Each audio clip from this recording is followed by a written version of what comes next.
c'est vous qui choisissez. Voilà.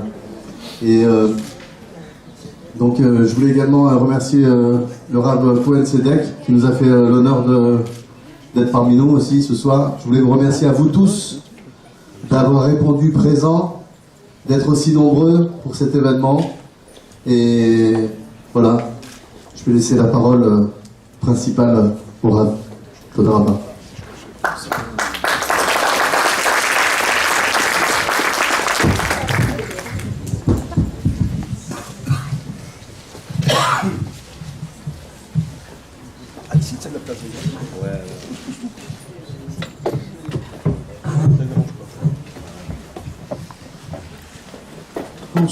Bonsoir à tous, à toutes. Shalom Aleichem. Je suis ému et surpris, je croyais voir 30 personnes, 20 personnes. Au Hashem, Kavod HaTorah, Kavod Tzadikim, Rabbi Nachman. Je remercie ceux qui ont eu l'initiative de m'inviter. J'étais venu normalement pour être que à Paris, mais bon, mon ami Rouven Teboul m'a dit de faire un crochet par Lyon. En Bezat Hashem, on va parler Bezat Hashem de ce que Akash Boko va envoyer pour Mechazek, les Shamot, pour qu'on puisse, comme il a dit le Rav, se préparer pour Pessah, Bezat Hashem. Alors une fois quelqu'un m'a demandé, il m'a dit, mais Rav Ifrach, vous avez la smicha de quel Rav? Qui est-ce qui vous a donné la smicha? Alors j'ai dit, quand je me suis fiancé à la yeshiva, alors ma femme elle est d'Antibes. Alors quand je me suis fiancé, le Rav m'a dit, Mazal Tov, ta femme elle est d'Antibes, ta Kala elle est d'Antibes. Toi, il faut que tu deviennes antibiotique pour la yeshiva. Alors c'était ça ma smicha, c'est d'être un antibiotique. C'est-à-dire j'essaye de détruire les virus et de donner un peu de vitamines aussi, c'est ce qu'il m'a dit de faire. Donc voilà la smicha que j'ai de l'Afraïkin, c'est-à-dire c'est ce qu'il m'a dit de faire. J'avais à l'époque 20 ans. On a avancé et on essaye de développer, notamment Kadosh Baruch Hu nous a donné cette merveille qui est la communication par Internet, et que d'après moi et d'après beaucoup de rabbanim aussi, c'est mamash altraltal de Geoula. Et au début, quand j'ai commencé le site Internet, il y a un peu plus de 10 ans, alors les rabbanim m'ont dit, mais c'est quoi, qu'est-ce que tu vas faire avec ça, etc. Mais bon, dès que j'ai vu ça, j'ai dit, ça y est, la Geoula est en route, c'est une question de temps, mais les outils de la Geoula, ils sont là. Parce qu'il va y avoir un moment une parole qui va venir sur la toile, comme on dit, et cette parole-là, il va y avoir tout de suite des millions de gens qui vont être d'accord avec ça et qui vont se rapprocher d'Hachem grâce à ça.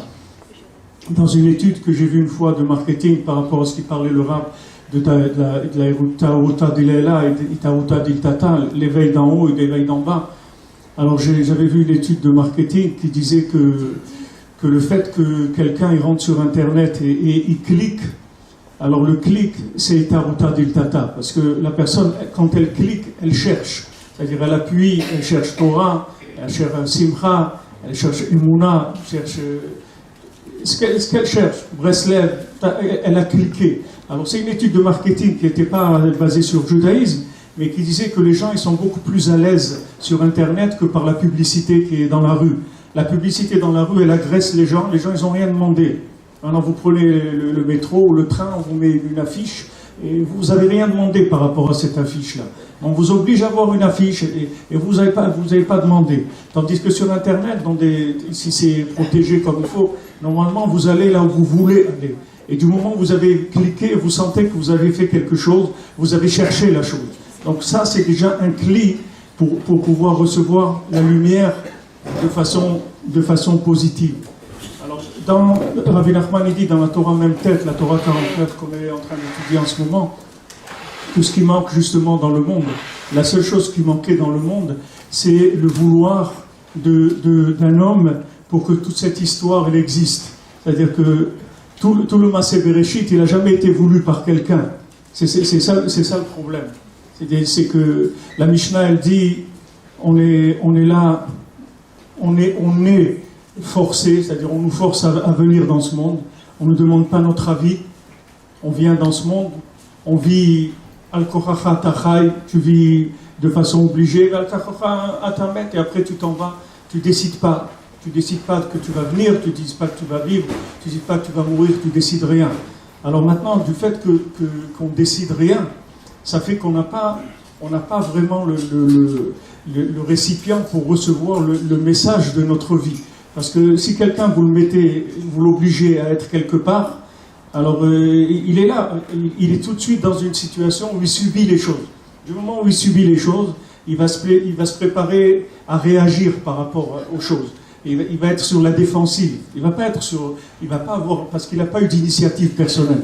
Alors tout le problème dans la création du monde, c'est d'arriver à motiver la personne de manière qu'elle arrive de par elle-même à vouloir être ici, à vouloir vivre, à dire Modéani avec la joie, avec la Oda'a Hachem, de remercier Hachem que dans cette génération où on est, Hachem il nous a donné de la Torah, il nous a donné de la Hirat Shamayim, il nous a donné des enseignements, que ces enseignements ils nous motivent pour nous rapprocher d'Hachem. Même si on n'a pas décidé, c'est qu'on n'est pas à l'origine de notre histoire, mais cette chose qu'on subit, petit à petit, on commence à voir que c'est quelque chose d'extraordinaire.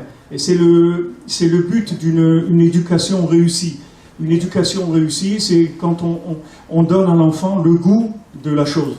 Maintenant, l'enfant, on va le développer chez lui petit à petit des habitudes qui sont des habitudes des mitzvot. Petit à petit, faire les brachot, les tzitzit. On va lui apprendre doucement. Mais pour l'instant, l'enfant, il a pris aucune décision. Maintenant, il y a un moment, à l'âge de 13 ans, où l'enfant, il doit basculer vers quelque chose qui est son initiative personnelle. À l'âge de 13 ans, on ne peut plus rien faire. On ne peut plus rien faire. C'est-à-dire que, comme on dit, on va démouler le gâteau. Ça a marché ou ça n'a pas marché. Ou l'enfant, il va aller de lui-même vers la recherche d'Hachem, et il a compris que c'est bien pour lui, ou bien il pense que la Torah, c'est quelque chose, ce sont des traditions juives, et que comme on est juif, alors on a des traditions. Il y a des gens qui sont des Bretons, alors ils ont des traditions. Maintenant, il y a des juifs qui ont des traditions, on ne peut pas faire autrement, c'est la famille, c'est la communauté, donc on doit faire Shabbat, et manger kasher, et on doit faire ce qu'il y a à faire pour faire partie de la communauté. Une fois, il y a un rav qui disait que quand on dit dans la Torah, voilà, je fais telle chose, l'atzet il est dechova, c'est-à-dire que je fais ça pour m'acquitter de l'obligation. Alors il y a un rav qui dit, moi je ne veux pas sortir, je ne veux pas l'atzet, moi je veux rentrer, je ne veux pas sortir. Rabbi Nathan, il dit que quand on dit, et on a l'habitude de dire, alors vous avez passé de bonnes fêtes, comment ça s'est passé les fêtes, il n'y a rien qui est passé, la fête elle est rentrée, elle n'est pas passée. C'est pas passé, Rabbi Nathan dit, il n'y a rien qui est passé. La fête, c'est un moment où on va recevoir une énergie, et on va ressortir complètement différent du début de la fête. Mais si maintenant, au début de la fête, on attend qu'elle passe, on va rien prendre du tout, parce que c'est une attitude qui est déjà une attitude de rejet. C'est-à-dire que la personne, elle a sa vie personnelle, ce qu'elle a décidé de faire dans sa vie, chacun est ce qu'il a décidé, ce qu'il a envie de faire dans ce monde. Et à côté, il y a le côté tradition, que voilà, on est obligé, on est juif, alors on va voir, peut-être on va porter la barbe, peut-être pas porter la barbe, peut-être la kippa, peut-être pas la kippa. Selon, on va voir qu'il y a plusieurs styles dans le judaïsme, il y a des styles. C'est-à-dire, on peut choisir plusieurs styles de judaïsme. Il y a un judaïsme un peu plus comme ça, un peu moins comme ça. Chacun, il va décider. Mais il faut savoir que l'attitude du judaïsme, c'est de rentrer, c'est pas de sortir. Il n'y a aucune obligation de quoi que ce soit. Il n'y a aucune obligation de quoi que ce soit. L'obligation, c'est de vivre, d'exister, de se rapprocher d'Hachem. Hachem, il a créé le monde par chesed. Vous croyez qu'Hachem, il va créer un monde avec des individus pour les obliger à faire quelque chose? Ça n'a aucun sens du tout. Ça n'a aucun sens de croire que le monde a été créé pour qu'Hachem, il voit des gens dans ce monde et se fatiguer à faire des mitzvot et subir tous les problèmes que chacun passe dans ce monde. Et Hachem, il va être assis, il va être content, ça va le faire rire, ça va le rendre joyeux de voir ça. C'est quelque chose qui est impensable. Hachem, il a créé le monde que par chesed, c'est tout. Hachem, il a créé le monde pour qu'on puisse le connaître ici, dans un monde matériel, et qu'on puisse dépasser la matière et chercher l'infini. Hachem, il a créé le monde pour ça. Et selon combien on aura dépassé les normes de la matière, alors dans le monde futur, on pourra se rapprocher d'Hachem et le connaître beaucoup plus que quelqu'un qui l'a pas cherché dans ce monde ou qui l'a cherché un petit peu. Et il n'y a pas de, on peut pas tricher. Une fois, il y avait le Rav Amnon Isra qui dit, il a raconté, je ne sais pas, c'est une blague sûrement, mais il a dit que quelqu'un, toute sa vie, on lui disait, mais tu vas pas à la synagogue, tu fais pas les mitzvot, etc. Il dit, moi, je sais pas lire, mon père, il m'a pas appris à lire, donc je suis pas tour. Je suis pas tour, on m'a pas appris à lire. Moi, vous me dites pourquoi? Ben voilà, comme on dit, j'ai un alibi. Je vais arriver là-bas, j'ai un alibi, puisque voilà, maintenant, on m'a pas appris à lire, on m'a pas appris la Torah quand j'étais petit, donc voilà, je suis pas tour, j'ai un alibi. Je suis exempté. Alors, il a vécu comme ça. Alors, quand il est arrivé dans le Olam Haba, ce monsieur-là, on l'a amené, on lui a dit qu'est-ce que tu as fait dans ta vie, etc. Il dit j'ai rien fait, mais vous savez, moi j'ai pas appris à lire, donc on ne pouvait pas m'exiger quoi que ce soit. On lui a dit c'est vrai, il n'y a pas de problème. Viens au Gan Eden. Il l'a emmené au Gan Eden avec les tzadikim. Alors il voit les tzadikim, il dit mais attends, mais c'est quoi ici? Il n'y a personne qui joue au football, il n'y a pas de trucs, il n'y a rien. C'est quoi cet endroit-là? Des religieux et tout. Mais moi, je ne veux pas ça. Moi, je veux voir mes copains. Alors, on lui a dit, d'accord, tu veux voir tes copains, ils sont dans le Gehinam.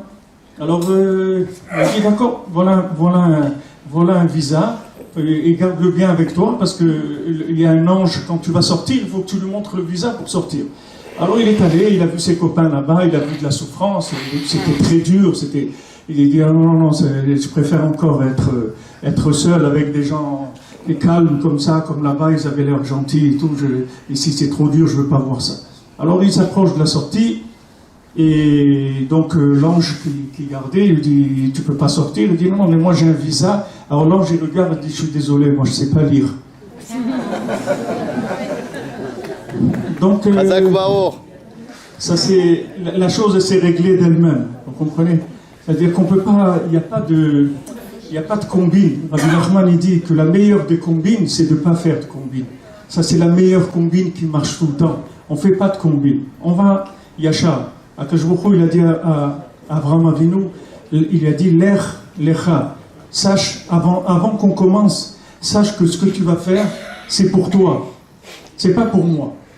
Si vous n'avez pas compris que la Torah, c'est pour vous, et vous allez rien faire du tout. Vous allez faire juste de quoi montrer un petit peu vous acquitter. La Torah, c'est pour vous. Quand la Torah, elle vous dit de faire quelque chose, c'est que pour votre bien, pas pour autre chose. Quand chaque chose que la Torah elle nous donne, c'est le mode de vie optimisé au maximum pour le passage d'un juif sur terre. Il n'y a pas mieux, c'est le top. Quand la Torah elle nous dit, voilà, le matin, tu te lèves, il faut que tu fasses Netilat Yadayim, c'est parce que c'est le top de ce qu'un juif il peut faire quand il se lève le matin. Et comme ça, chaque chose. Donc c'est dommage d'essayer d'éviter certaines choses ou de chercher à ne pas les faire, parce qu'on est les seuls perdants. Hachem, il nous a donné les mitzvot pour nous, c'est pas pour lui. Il nous a donné un code, un mode de vie. Avant les tzadikim, ils n'avaient pas besoin de ça. Abraham Avinu, il n'avait pas besoin de la Torah. Lui, la Torah, il l'a vu dans le monde. Il n'avait pas besoin qu'on lui enseigne la Torah. Parce que la Torah, le monde a été créé avec la Torah. Donc dans chaque chose, il y a les mitzvot. En observant les animaux, les plantes, la mer, tout ça, on découvre. Il y a toutes les mitzvot. Les avot, ils n'avaient pas besoin de Torah. Maintenant, Hachem, il a vu que l'homme, il ne réagissait pas à la vitesse où on aurait voulu qu'il réagisse. Donc Hachem, il a fait un chesed, il a donné la Torah. Mais maintenant que quelqu'un qui a reçu la Torah, s'il n'est pas heureux de ça, ça veut dire qu'il n'a pas compris. Il n'a pas compris que c'est un cadeau. C'est-à-dire que la Torah, c'est pas une obligation. La Torah, c'est pour les gens qui ont envie de vivre be'emet, c'est-à-dire qui cherchent la vie éternelle. Ceux qui cherchent la vie éternelle, dans l'Olam Hazé et dans l'Olam Haba aussi, dans le monde futur, la Torah, c'est le mode de vie. Alors maintenant, il y a des gens qui disent, Oui, mais moi je ne suis pas la madriga, je ne suis pas au niveau de ça. Quand j'étais à la Yeshiva à Aix-les-Bains, le Shabbat après-midi, il y avait une étude de Gemara de quelques heures. Alors, il y avait quelqu'un qui venait de Paris, comme ça, qui était un petit peu, il était nouveau, etc. Alors, le Shabbat après-midi, on était en train d'étudier la Gemara dans le Beth Midrash, et lui, il s'endormait, il n'avait pas envie d'étudier. Alors, le mashgiach, celui qui surveillait, il est venu le voir, il lui a dit, pourquoi tu n'étudies pas et tout. Il dit, j'ai pas envie d'étudier, je suis fatigué, après la DAF et tout, moi j'ai envie d'aller dormir, laissez-moi tranquille. Alors il a dit, mais tu sais que ça, d'étudier la Gemara, Shabbat après-midi, c'est le Gan Eden. C'est ça le Gan Eden. Alors l'élève lui a dit, c'est ça le Gan Eden, Rav? Il dit, oui. Il dit, alors je veux pas aller. Si c'est ça le Gan Eden, je veux pas aller. Si tu me dis que cette souffrance-là, c'est ça le Gan Eden, je ne veux pas aller, c'est pas le Gan Eden, ça c'est le Gehinnom. C'est pas le Gan Eden. Avant que vous puissiez enseigner la Torah à quelqu'un, il faut d'abord que vous écoutiez la personne. Où est-ce qu'elle est? Il faut le situer. Où est-ce qu'il est l'individu? Et lui donner ce qui est raouille, ce qui est apte à lui. Parce que si vous lui donnez un enseignement qui n'est pas apte à lui, ça ne lui sert à rien. Au contraire, vous allez le dégoûter. Il va dire c'est pas pour moi. Alors que la Torah, elle est pour tout le monde, mais seulement il y a des niveaux. Il y a une façon de la transmettre, il y a des niveaux. Donc il faut être à l'écoute, avant de parler, il faut d'abord être à l'écoute, savoir où les gens se trouvent, dans notre génération, où chacun est pris, dans quelle chose, dans quelle prison, dans quelle dépendance chacun est pris. Et à ce moment-là, on peut commencer à parler d'enseignement de la Torah. On voit que Moshe Rabbeinu, Rabbi Nachman, il dit que les tzadikim, s'ils n'arrivent pas à passer l'examen de transmission au Ham Israël, alors ils ne montent pas de niveau, les tzadikim. Comme la Mishnah dit, Umi talmidai yoter mikulam. J'ai appris de mes élèves plus que tout. Parce que l'examen d'un maître, c'est pas ce qu'il sait, c'est sa capacité de le transmettre. Pas de le transmettre en tant que connaissance, mais de le transmettre en tant que vécu. Si la personne s'est engagée quand elle a entendu l'enseignement, alors le maître il a réussi la transmission.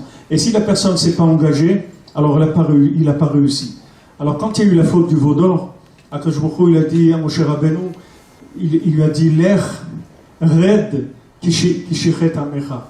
Il lui a dit va, descends, parce que ton peuple il a fauté. Comme ça, quand il a dit à Moshe Rabbeinu. Maintenant, quand on voit ça de l'extérieur, on dit qu'avec tout ce que Moshe Rabbeinu il a supporté du Ham Israël, tout ce qu'il a supporté, ils ont voulu le tuer, ils ont dit qu'est-ce qu'ils ont fait, Moshe Rabbeinu? Maintenant, même les avérotes qu'eux ils ont fait, maintenant c'est lui qui doit payer pour ça. Hachem lui dit descends. Alors le Zohar il dit l'air c'est quoi? C'est Gematria 50. Moshe Rabbeinu il était dans la 50e porte de la Gdusha. Il était dans la porte qui inclut toutes les portes de la Gdusha. Hachem il lui a dit, moi je t'ai donné la 50e porte pour ça. Pourquoi je t'ai laissé rentrer dans la 50e porte? C'est pour que tu t'occupes de mes enfants. Voyons voir qu'est-ce que mes enfants ils ont fait. Ils ont fait la faute du veau d'or. Ça veut dire, excuse-moi, ça veut dire dans la transmission il y a un problème. Parce que si tu étais vraiment au niveau de la 50e porte, tu aurais pu leur transmettre de façon à ce qu'ils n'aient pas du tout envie de faire le veau d'or. Du moment où ils ont fait le veau d'or, tu descends de la 50e porte, tu passes dans la 49e, et après c'est écrit que quand Moshe Rabbeinu il a été mistalek, il a été enterré Har Nevo, alors le Zohar dit Bonoum, maintenant tu reviens à la 50e porte, parce que maintenant déjà c'était après la Istalkut, le tzaddik il monte. Mais de son vivant, il a subi la difficulté du Ham Israël. La difficulté du Ham Israël, c'est quoi? C'est que le Ham Israël, on est dans un monde ambivalent, dans un monde de matière, un monde spirituel. Donc maintenant, il y a quelqu'un qui doit nous aider pour faire le pas, pour avancer. Et il y a quelqu'un qui est responsable de notre engagement. On ne prend pas la responsabilité totale. Quand on fait le vidouille, on dit « Anachnu ve'avotenu chatanu ». Maintenant, pourquoi on dit Anachnu ve'avotenu chatanu? C'est quelqu'un, il est venu, il a fait un hold-up, il ne dit pas « Bon, appelez mes parents, qui viennent avec moi. » Tu es adulte, tu es responsable, tu prends tes responsabilités. Non, ça ne marche pas comme ça. Ça ne marche pas comme ça. Le tzaddik, c'est écrit que le tzaddik, il est dépendant entièrement du Ham Israël. La même chose qu'un père de famille, il est dépendant de sa femme et de ses enfants. Si quelqu'un, il a des enfants qui ne sont pas engagés dans la Torah, s'il a une femme qui n'est pas engagée dans la Torah, il est le seul responsable de cette situation-là. Parce qu'Hachem, il lui a donné tous les moyens pour arriver à ça. Tout le monde a tous les moyens pour transmettre. Si on a nommé quelqu'un professeur dans une classe, ça veut dire qu'on sait qu'il peut enseigner aux élèves. Maintenant, si on vient à la fin de l'année, on voit que les élèves, ils n'ont rien compris, ça veut dire que le professeur, il n'a pas travaillé, c'est tout. Parce que s'il avait travaillé, les élèves, ils auraient avancé. Donc un homme, Rabbi Nachman dit, le minimum, c'est ce qui est écrit dans la Megillah, Ish Sorer Bebeto. Le minimum, c'est qu'un homme, on lui donne le pouvoir minimum. Les élèves qu'un homme il a, c'est sa femme et ses enfants. Je le dis toujours, moi au début, Baruch Hashem, vous connaissez le Rav Besançon, c'est mon Rav, c'est lui qui m'a tout appris, c'est lui qui m'a construit, qui m'a tout appris, Breslev, etc. C'est lui qui m'a présenté ma femme, c'est lui qui m'a marié, c'est lui qui m'a appris mon métier, il a tout fait pour moi. Maintenant, moi quand je suis marié, j'avais un seul élève. Mon seul élève, c'était ma femme. J'ai dit, si ma femme, elle ne comprend pas ma Torah, c'est pas la peine d'aller plus loin, ça veut dire que j'ai rien compris du tout. Donc il faut que j'aille réviser, il faut que j'aille approfondir, parce qu'il faut que j'arrive à lui transmettre ce que je ressens, il faut que j'arrive à lui faire ressentir. Et si j'arrive pas, ça veut dire que j'ai pas encore une maîtrise de la chose, de manière à l'adapter, comme on dit, à toutes les sauces.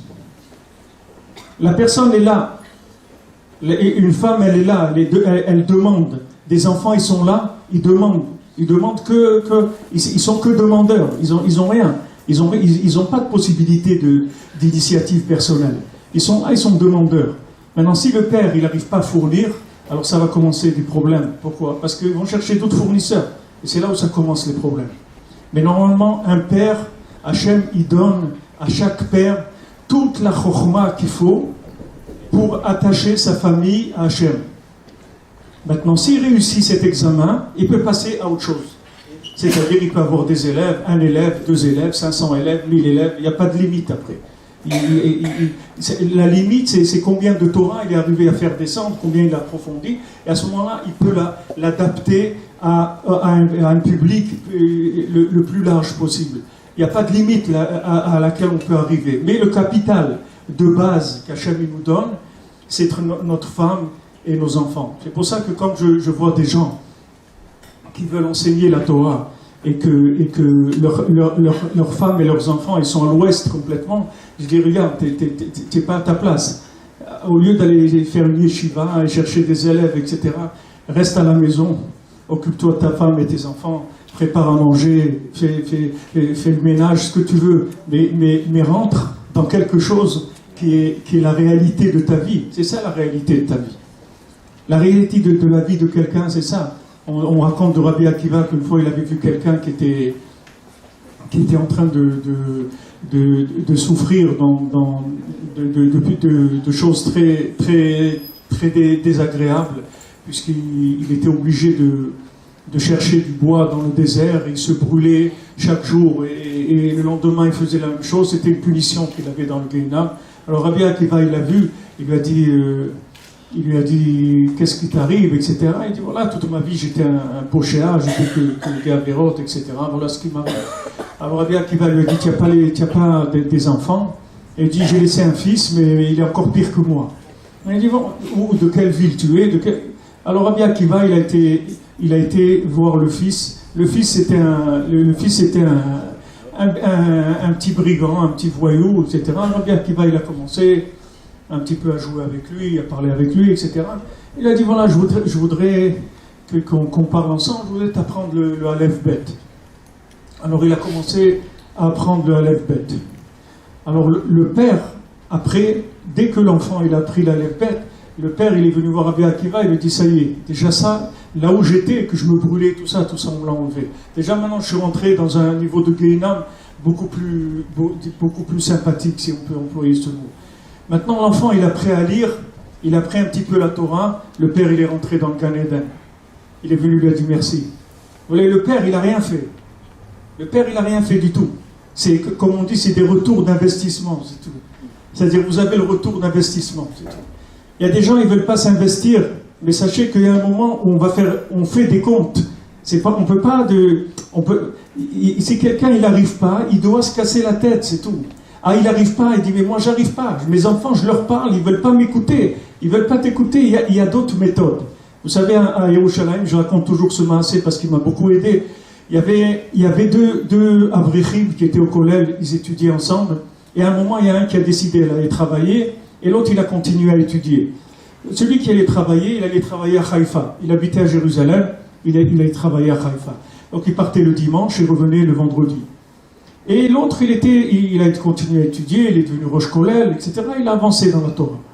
Maintenant, les enfants du Rosh Kollel, ils sont sortis très très médiocres au point de vue judaïsme. Et les enfants de celui qui allait travailler à Haïfa, c'est sorti des mamash des tzadikim. Alors un jour, ils se sont rencontrés, et l'autre, il avait toujours cette question. Lui, il dit, comment moi, j'étudiais toute la journée, je rentrais le soir, je faisais la chazara avec mes enfants, je passais le temps qu'il fallait pour faire les devoirs, etc. Et ils sont sortis médiocres. Toi, tu n'étais même pas à la maison, tu étais à Haïfa, tu rentrais le vendredi, tu repartais dimanche. Comment c'est une injustice. Il a dit pas du tout. Je vais te dire ce que je faisais. Il dit, quand j'étais à Haïfa, tous les soirs, quand je rentrais, je finissais de travailler, je prenais le Tehillim, je faisais tout le Sefer Tehillim, je disais, Hachem, regarde, ça, c'est pour l'éducation de mes enfants. Il y a des moyens, vous comprenez, vous ne pouvez pas dire j'ai pas de moyens. Quelqu'un ne sait pas parler. Il y a des gens qui ne savent pas parler. Dès qu'ils commencent à parler, ils s'énervent. C'est l'enfant, il a dit, je t'ai déjà dit, le Birkat Amazon, pourquoi il s'énerve. Donc, il dit rien. Il vaut mieux qu'il dise rien. C'est pour s'énerver, il vaut mieux qu'il dise rien. Mais, s'il est bloqué dans la communication, il y a d'autres méthodes de communication. C'est la prière. La prière, c'est une communication. La prière, c'est un pouvoir. Quand vous priez pour quelqu'un, vous pouvez le changer avec la prière. Malgré lui, même si lui, il a un Yetzirah, il a une tendance à aller vers quelque chose, il n'y a rien au monde qui résiste à la prière. Vous pouvez reconstruire un individu, lui faire un échange standard, refaire un individu complètement qu'avec la prière, c'est tout. Vous demandez Rachmei Shamayim, c'est tout. Où vous arrivez à réussir l'éducation de vos enfants, ou vous n'arrivez pas, vous voyez que vous n'arrivez pas. Ou pour la femme, c'est la même chose. Il y a des femmes, elles ne veulent pas. Combien j'ai de gens qui m'appellent, Ravi Frère, ma femme ne veut pas me laisser à Ouman en Oshana. Aller à Ouman en Oshana. Rav Chaïkin, à la Vachalom, quelqu'un est venu une fois, il lui a dit, Rav, ma femme elle regarde la télévision au Shabbat. Alors, lui s'attendait à ce que le Rav il va crier, il va lui dire, ramène-moi ta femme ici, que je lui passe un savon, etc. Et Rav Chaïkin, il lui a dit, t'as qu'à faire les clowns, hein, comme ça il ne regarde pas la télévision. Vous voyez ? Il y a des gens, ils sont tristes le Shabbat, ils sont angoissés, ils ont des nerfs, etc. Et ça ne peut pas donner envie de faire Shabbat, ça. Qu'est-ce que votre marchandise, qu'est-ce que vous vendez comme marchandise? Vous présentez quoi?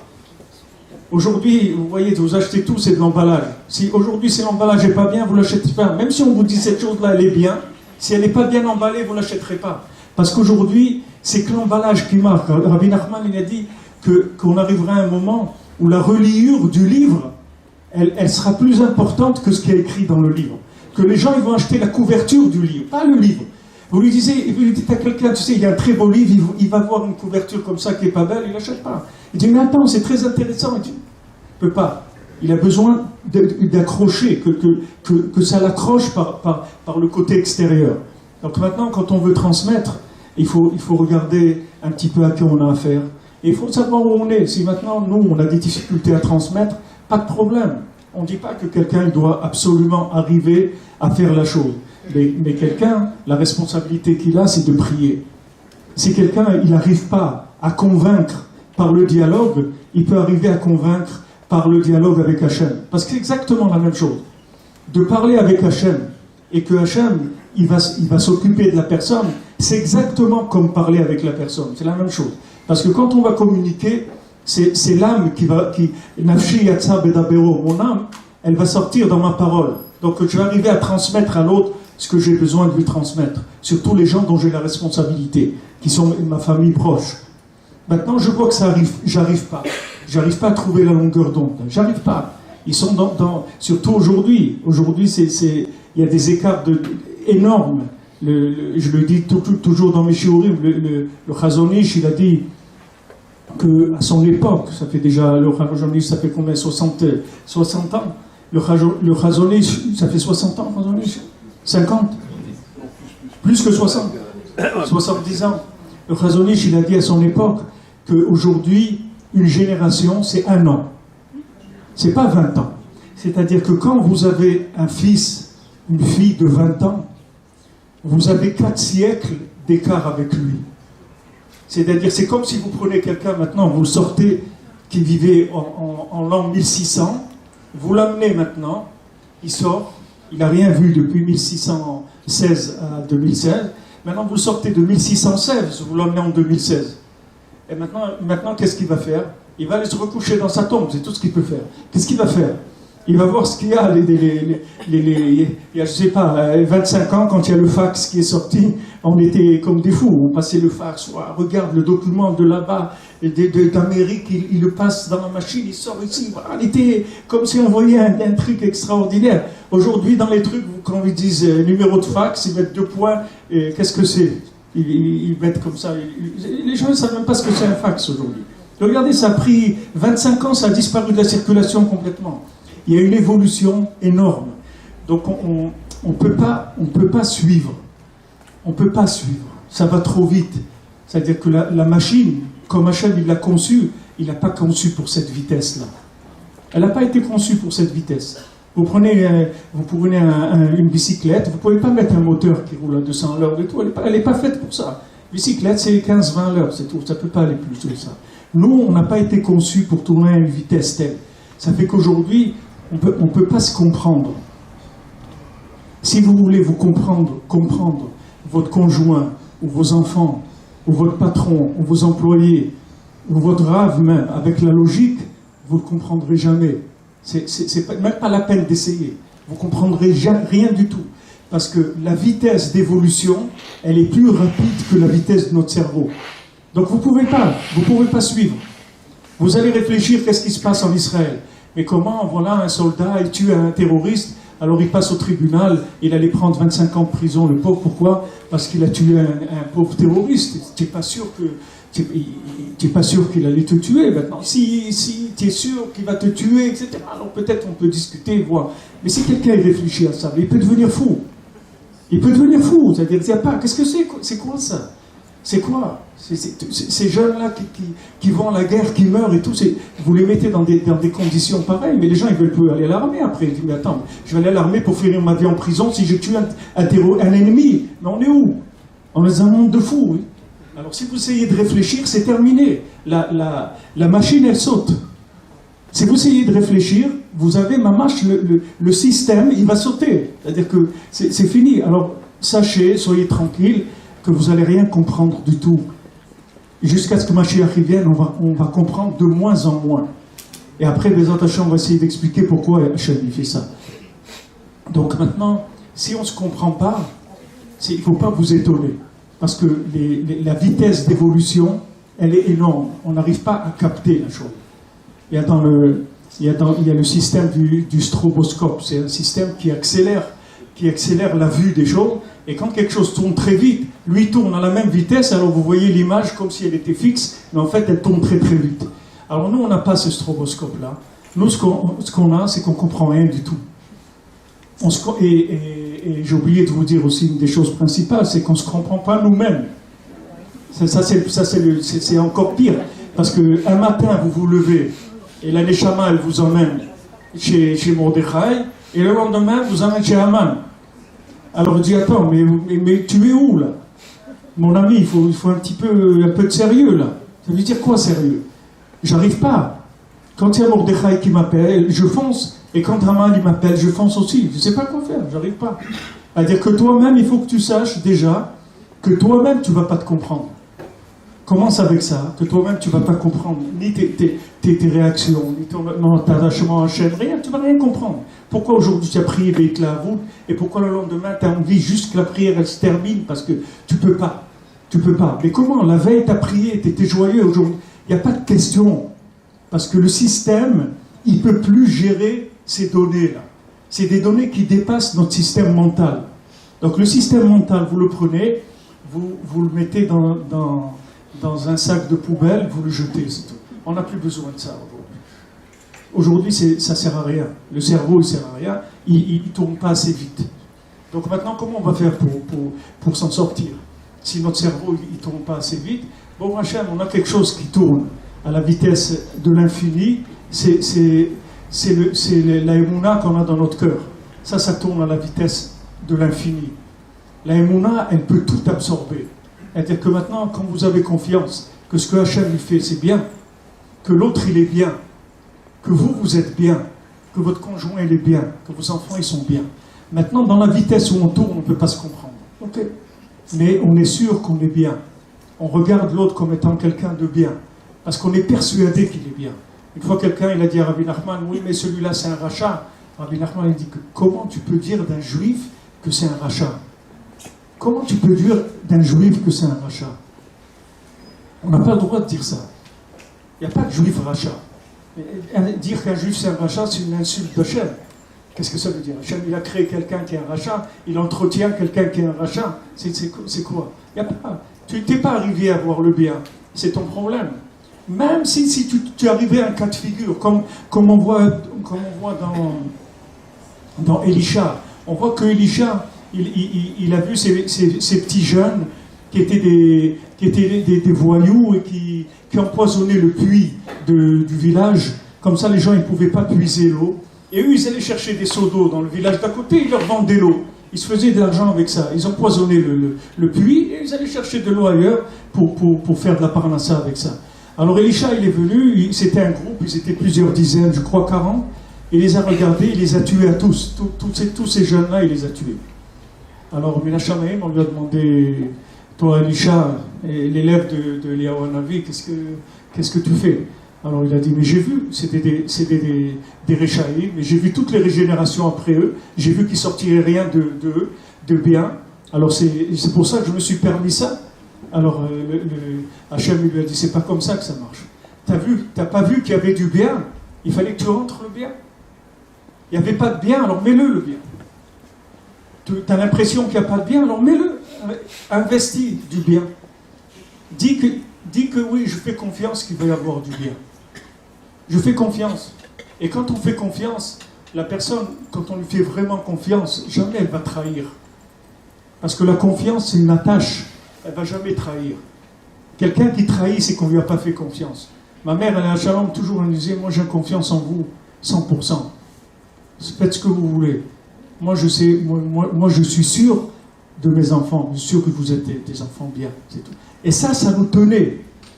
Parce qu'on ne pouvait pas décevoir une telle émouna, un tel imoun, une telle confiance en nous. Ça nous tenait. Aujourd'hui, c'est pareil. Aujourd'hui, la seule chose qui marche, c'est d'avoir confiance dans l'autre, dans le bien qu'il y a dans l'autre. N'oubliez pas qu'on a 2000 ans de galoute et que, comme on dit, on n'a pas comme on dit, on n'est pas beau à voir après 2000 ans de galoute. Et des 2000 ans de galoute. Vous voyez, entre les deux Beth Amikdash, 70 ans, déjà les gens, ils étaient, Haman, il est venu, il allait tout détruire, 70 ans. Qu'est-ce que l'on veut dire 2000 ans? Qu'est-ce qui peut parler de nous? Qu'est-ce qui peut nous juger? Personne ne peut nous juger. Le Baal Shem Tov, lui-même, quand il est venu dans le monde, il a demandé à Kadosh Baruch Hu, si tu veux que je descende dans le monde, je veux 60 élèves qui soient tous des tzadikim, comme on dit Shlomo Ameler, il voulait 60, que 60 c'est le chiffre qui est Batel le Ra, Shishim, Batel Beshishim. Il dit, je veux 60 tzadikim, et je veux une garantie que je ne ferai jamais d'Averot de ma vie. Si vous me donnez ça, je descends, sinon je ne descends pas. Ça, c'est l'époque du Baal Shem Tov. Vous voyez aujourd'hui, qui est-ce qui descend avec nous? Il n'y a personne qui veut être avec nous. Qui est-ce que vous croyez que le Baal Shem Tov il peut venir aujourd'hui? Personne ne peut venir. La génération en vie, aucun tzadik qui veut venir avec nous. Je parle des tzadikim, je ne parle pas de rabbanim, je parle des tzadikim yesodé olam, des tzadikim qui pouvaient vous changer votre vie avec un mot, des gens qui avec un regard. Ils ne veulent plus venir, parce qu'ils ne peuvent plus venir. Là où on est aujourd'hui, 2000 ans de galoute, on est arrivé heureusement, bon Hachem qu'on ne se rend pas trop compte, et sinon ça serait terrible. Mais ils ne veulent pas venir. Rabbi Nachman il est venu, il a dit, moi je vais m'occuper d'eux jusqu'à la fin, je me porte garant que je vais faire tchouva à tout le monde. Rabbi Nachman il l'a garanti qu'il allait faire tchouva à tout le monde. parce qu'il a les moyens pour que tout le monde arrive à se rapprocher d'Hachem. Il a des conseils simples, pratiques, faciles et extrêmement puissants. Extrêmement puissants. Ce sont des médicaments extrêmement puissants. Ce que je vous dis là, c'est des paroles qui sont simples, mais qui sont extrêmement puissantes. Mettez-les en application, vous allez voir, votre vie elle va changer. Mettez-les en application, ce que je vous ai dit là, des télim, de voir le bien chez votre conjoint, chez vos enfants, vous allez voir qu'il va y avoir un changement total. Rabbi Nachman dit dans la Torah Beth, dans l'écoute morale, il dit qu'on n'a pas le droit d'écouter la musique d'un Menagen Racha. C'est-à-dire si quelqu'un, c'est un musicien, c'est un Racha, c'est-à-dire qu'il fait de la musique pour des bêtises, on n'a pas le droit d'écouter cette musique parce qu'elle peut nous entraîner vers des choses pas bien. Le Rav Ben Nachman dit, si tu juges le musicien positivement, alors tu as le droit d'écouter sa musique après. Pourquoi? Parce que si tu le juges positivement, c'est plus un rachat. C'est fini. Il est rachat tant que tu ne l'as pas jugé positivement. Si tu le juges positivement, c'est plus un rachat. On a dit tout à l'heure, Rabbi Yochanan, il pleurait avant de mourir, il a dit à ses élèves, je ne sais pas si on va m'amener au Gan Eden ou au Gehinam. Alors les élèves lui ont dit, Rabbi, qu'est-ce que tu as laissé pour nous? Si toi, tu as peur d'aller au Gehinam, alors nous, qu'est-ce que nous c'est sûr qu'on va aller. Si toi, tu as peur d'aller. Il a dit non, c'est pas que j'ai peur d'aller au Gehinam, moi, mais j'ai peur qu'on me fasse passer devant le Gehinam et que je vais voir tous les gens que j'aurais pu aider pour qu'ils ne soient pas au Gehinam et que maintenant ils sont dans le Gehinam parce que je ne les ai pas aidés, parce que je n'ai pas communiqué avec eux, parce que je n'ai pas fait un effort de communication. Si vous voulez communiquer, d'abord il faut avoir un œil positif. Si vous n'avez pas un œil positif, il n'y a pas de communication possible. Il n'y a pas de communication possible. Vous ne pouvez pas. D'abord, il faut un œil positif. Il faut être sûr que l'individu que vous avez en face de vous, il est bien. Ça, c'est avant de commencer. Après, vous pouvez commencer à communiquer. Comme je vous ai dit, si vous n'arrivez pas à parler avec lui, parlez avec Hachem. Ce que vous avez envie de lui dire, dites-le à Hachem. Ça, je vous dis pour les mamans. J'ai parlé hier de ça, mais à Paris, je vous le dis, même s'il y a des gens qui étaient à Paris hier, une maman, quand elle prépare à manger, elle peut prier dans le manger de mettre des énergies dans le manger, que quand l'enfant il va manger ça, il va manger le message de la prière de la maman. Et ça va rentrer dans son âme directement. Donc il faut faire des efforts. Voilà, j'étais au Canada il y a quelques semaines, et maman, je donnais des tzot à des gens très simples, des gens qui sont venus des problèmes avec les enfants terribles. J'ai demandé, est-ce que vous faites les chalot le Shabbat? Ils m'ont dit non, on ne fait pas. Je dis, regardez, vous allez commencer cette semaine à faire les chalot, et quand vous allez pétrir les chalot et les faire cuire, voilà ce que vous allez penser par rapport à vos enfants. Et votre mari, quand il fait le motzi, et il donne le morceau de pain, aussi il pense à ça. Et bien, le papa il est venu me voir 2 semaines après, il m'a dit, Rabbi Frère, extraordinaire, le changement extraordinaire. Qu'est-ce qu'on a fait? On n'a rien fait. Qu'est-ce qu'on a fait? On a utilisé les moyens du bord. On n'a pas fait quelque chose maintenant. Des gens, ils vont chercher des choses extraordinaires. Mais ils ont des moyens dans les mains.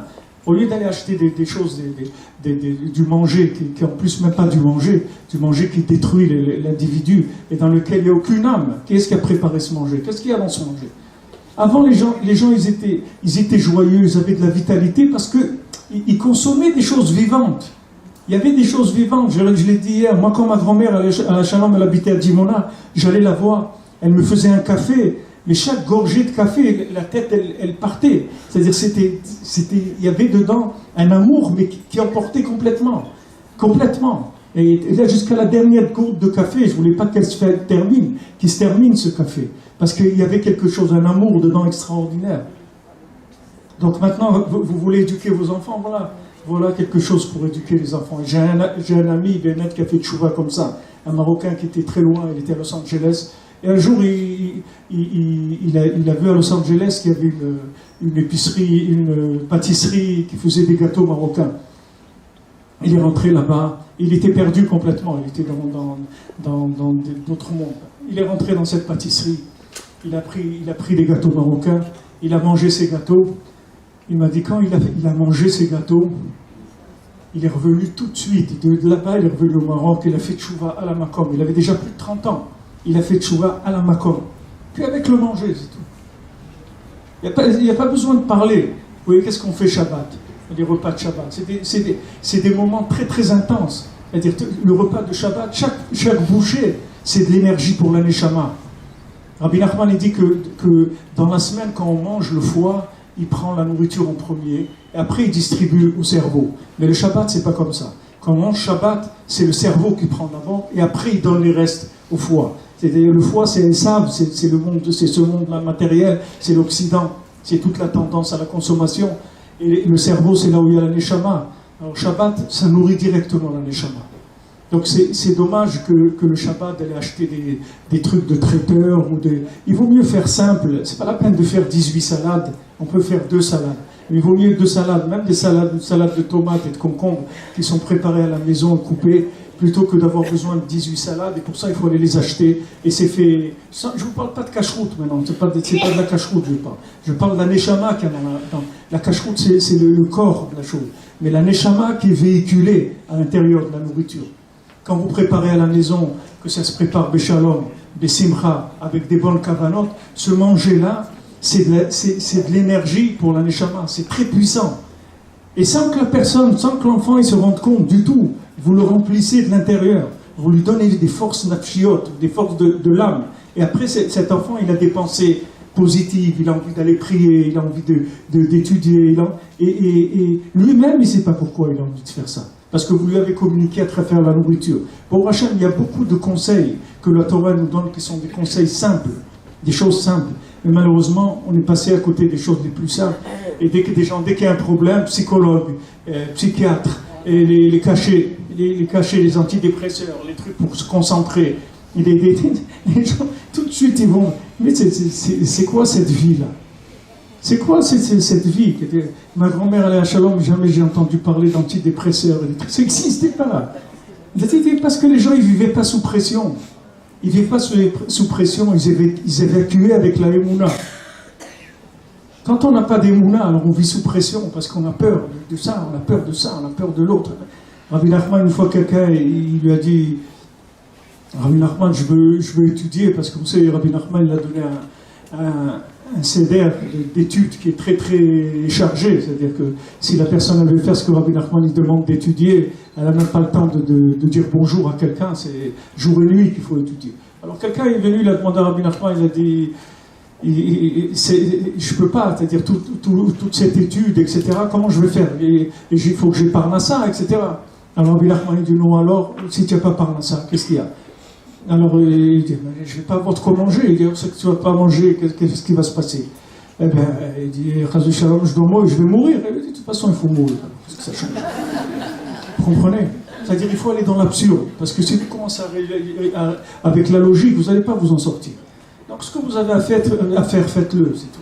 Et allez avec la Emouna. Allez, ne prenez pas le poids sur vous de la vie. Une fois, quelqu'un, je ne sais pas si c'est le Rav Tsarein qui raconte ça, le Rav Dessler a dit que quelqu'un il a été pris en autostop, il avait une valise. Alors quand il est monté dans la voiture, dans la charrette, qu'il l'a pris en stop, alors il a pris la valise sur lui. Alors le monsieur lui a dit, pourquoi tu prends, pose-la la valise? Non, je ne veux pas vous déranger. Et ça veut dire que tu ne veux pas me déranger. Maintenant je te porte à toi, avec la valise. Qu'est-ce que ça change si tu la mets sur toi, si tu la poses par terre? Qu'est-ce que ça change? Ça ne change rien. Vous croyez que vous êtes responsable, on croit qu'on est responsable de notre vie. Mais on n'est pas responsable de notre vie. On n'est pas responsable. Il y a un créateur, c'est lui qui nous a mis ici. C'est pas nous. Donc on n'a aucune responsabilité de notre vie. On n'a pas de responsabilité. On peut se sentir libre, parce que le créateur, c'est lui qui est responsable de nous, c'est pas nous. Nous, on fait ce qu'on peut, c'est tout. On ne dit pas de rien faire, mais de faire ce qu'on peut. Mais prendre de la pression, c'est gratuit. Cette pression, elle est gratuite. Et tous les gens aujourd'hui sont en dépression. Pour ça, pourquoi? Par rapport à ce que je vous ai dit. Parce que les gens, ils veulent comprendre. Ils veulent comprendre tout ce qui se passe. Ils n'arrivent pas à comprendre. Alors leur cerveau, il tourne à une vitesse énorme par rapport à ce qui doit tourner normalement. Et même quand ils se reposent, c'est pas assez. Même quand ils se reposent, ils se réveillent, ils sont déjà fatigués. Avant de commencer la journée, les gens ils sont fatigués. Parce qu'ils se rappellent de ce qu'il y a eu la veille, etc. C'est très difficile. Il faut évacuer. C'est comme la cocotte minute. Quand c'est trop, on lève le petit bouton là. Et c'est tout. La vapeur, elle s'en va. C'est tout. Qu'est-ce qui va se passer? Il ne va rien se passer. Il ne va rien se passer. Vous pouvez évacuer la pression. Il ne va rien se passer du tout. Il y a un créateur. Il s'occupe de nous. Bon, Hachem, il nous aime. Et il veut le mieux pour nous. Qu'est-ce que vous avez de mieux que ça comme plan? Bereshit, deux Réchit, pour la Torah et l'homme Israël. Akadosh Baruch Hu, il a créé le monde pour la Torah et pour le Ham Israël, c'est tout. Qu'est-ce que vous voulez de plus que ça? Qu'est-ce que vous voulez de plus? Rashi, il dit, premier Rashi de la Torah, il dit, quand ils vont vous dire que vous êtes des voleurs, dites-leur non, c'est Hachem qui a créé le monde. Hachem, il nous a donné Eretz Israël, c'est tout. T'as un problème, parle avec lui. Pourquoi il nous dit ça, Rashi? Si maintenant vous allez à l'ONU et vous annoncez, vous dites, voilà, sachez que la terre d'Israël nous a été donnée par Hachem, et c'est tout, il n'y a pas besoin de discuter. Peut-être le message, il va passer, peut-être il ne va pas passer. Mais Rashi nous donne ça pour avoir la méthode en nous. Il faut savoir que Hachem nous a choisi, Asher Bachar Banu, quand on fait la Birkat Torah, Rabbi Nathan dit le principal de Birkat Torah, c'est Asher Bachar Banu B'Kol Ha'amim. Hachem nous a choisi parmi tous les peuples. Donc vous croyez qu'Hachem il va nous choisir, il va nous laisser comme ça, il va nous abandonner? Il ne va pas nous abandonner. Maintenant, si quelqu'un il veut prendre le poids sur lui, alors Hachem il va le laisser prendre le poids sur lui. Mais c'est dommage. Il y avait quelqu'un une fois à Yerushalayim, il y a le chouk de Machane Yehuda, les gens vont faire le marché pour Shabbat. Alors il y avait une dame, elle a été le jeudi en fin de journée, parce que c'est moins cher, comme ils vont fermer, donc ils bradent. Alors elle était comme ça très tard, jeudi soir, elle a fait son marché, etc.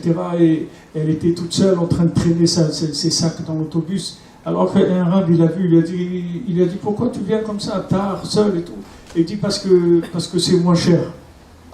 Il dit combien c'est moins cher? Et il dit j'ai gagné 50 shekels. Et il dit donc tu as fait économiser à Hachem 50 shekels. Il dit Hachem il va te remercier que tu lui as fait économiser 50 shekels. Hachem il t'a dit je t'invite, je te paye le Shabbat. Qu'est-ce que tu vas chercher tu vas aller chercher jeudi dans la nuit, aller acheter tes légumes et tout. Achète normal, c'est lui qui paye. C'est pas toi qui paye. Hachem il t'invite. Il ne va pas t'inviter, il y a des gens, ils font ça, ils vous invitent, après ils disent, oh là là, j'ai oublié la carte bleue, le truc. Mais Hachem ne fait pas ça. Hachem ne fait pas ça. Hachem il vous invite, il dit, viens, je t'invite le Shabbat. Je paye tout. Ne te fais pas de soucis, je paye tout. Fais un bon Shabbat, vas-y. Ne va pas faire 20 km pour acheter le vin 1 euro moins cher. Achète en bas de chez toi, c'est tout. Hachem il te paye, même si ça coûte 30% plus cher, Hachem c'est lui qui paye. Le prix que tu vas payer, il va te rembourser. Donc, alors toute la vie, c'est la même chose. On est là, on n'est pas là parce qu'on a voulu être là. Donc Hachem, il va nous assister. La seule chose qu'il nous demande, c'est d'être avec lui, d'être connecté avec lui, c'est tout. Si on est connecté avec lui, on a tous les avantages qu'il peut avoir sur Terre. Alors que la personne, elle n'est pas connectée. Elle commence à s'isoler. Elle commence à entrer dans la pression. La pression. Après, c'est la dépression. Elle ne peut plus. Pression. Jusqu'où quelqu'un la pression? Je me suis occupé une fois d'un enfant de Rosh Yeshiva. Son père, il voulait qu'il devienne un Rosh Yeshiva. Et lui, un Talmid Chacham et tout. Et le pauvre, lui, c'était pas pour lui, il n'arrivait pas. Alors, il a étudié, il s'est marié et tout. Et à un moment, il s'est mis au lit. Il n'a plus bougé. Il était au lit. Il ne sortait plus du lit. Il ne peut plus. Pourquoi de la pression? Ça ne sert à rien. Laissez la personne être ce qu'elle doit être. Pourquoi vous mettez de la pression? Quand j'étais au Canada, une maman est venue me voir affolée. Elle dit mon fils, il va tous les soirs jouer au basket. Et il va au club de basket. C'est sa vie. Tous les soirs, il va jouer au club de basket. Elle me dit qu'est-ce que vous me conseillez de faire?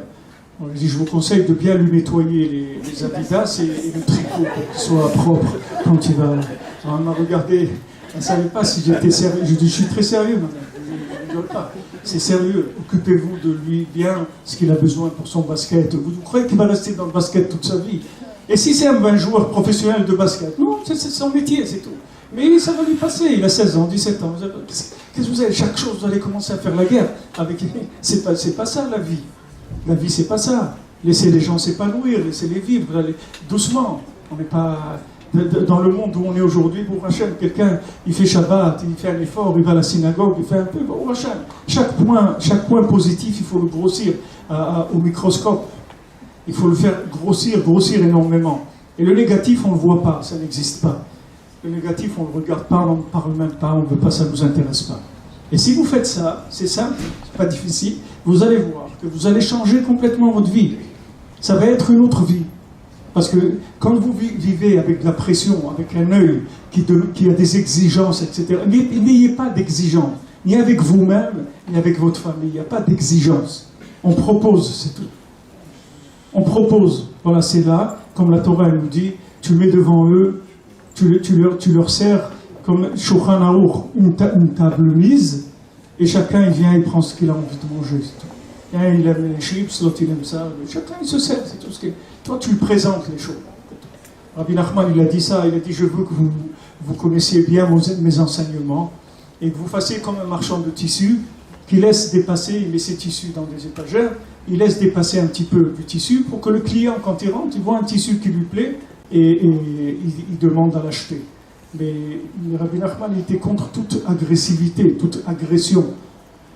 Ça ne sert à rien l'agression, parce que l'agression, non seulement vous retardez la chose, mais en plus vous allez détruire dans la personne l'envie de faire.